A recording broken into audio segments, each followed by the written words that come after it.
Hi guys, I'm SoBlezz. Welcome to my channel. Guys, if you think your herbs are safe in your garden from pests, think again. Look at this. One of the strongest smelling herbs or plants in the garden, basil. And you see the white flies? These little small sap sucking insects, they can cause a lot of damage. They be just eating, feeding on the leaves of the basil. You see it? They fly and scatter everywhere when you touch the plant. I'll shake it. I like to shake it.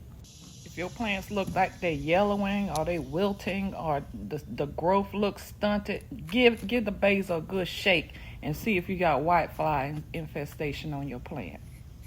You can also feel the stem and the leaves to see if there's a sticky type substance on the plant because they secrete that substance. It's called honeydew, and that can cause sooty mold. I'm sorry, and yeah, and that secretion can also cause some damage to your plant. You see me going to town with this spray bottle, y'all. Just get you some insecticidal soap and dilute it with water, and a little bit of dish soap and spray it down. But get a plant a good shake first, and you see all them suckers flying out of there. And you want to spray also in the air when they start to fly off. You want to get them as they flying off too. Just make sure when you spraying, try to do it early in the morning so the hot temperature doesn't burn the leaves. You can also treat your plants with neem oil because the whiteflies, they don't like that neem oil either.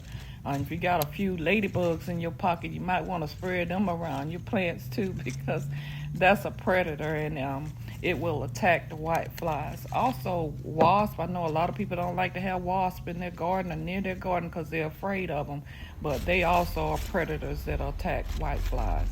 They don't seem to be bothering the Swiss char at all. I mean, I've got Swiss char in several different places in the garden, and they do not bother the Swiss char, but they attack that basil, honey. They like to live and eat off of that basil. I just went on through the garden and collected as much of that basil as I think I can preserve today, and then I just got me quite a bit of that Swiss char while I was at it.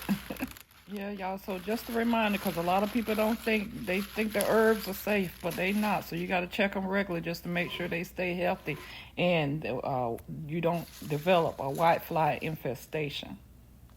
Now, typically, you can apply that insecticidal soap solution directly on the leaves and it won't harm them. But remember, stay away from high heat temperatures.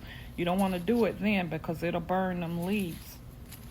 I try to apply that soapy solution at least once a week, but it rained the other day and I forgot to come back and reapply it. That's another thing. If it rained, you gotta do it again, but at least once a week for me seems to do the trick.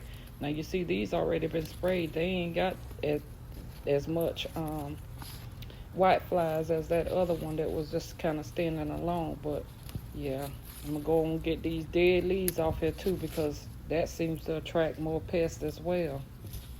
I'll tell you another thing, if you got kale or cabbage or anything like that in your garden, them whiteflies, they love that stuff too, them brassicas.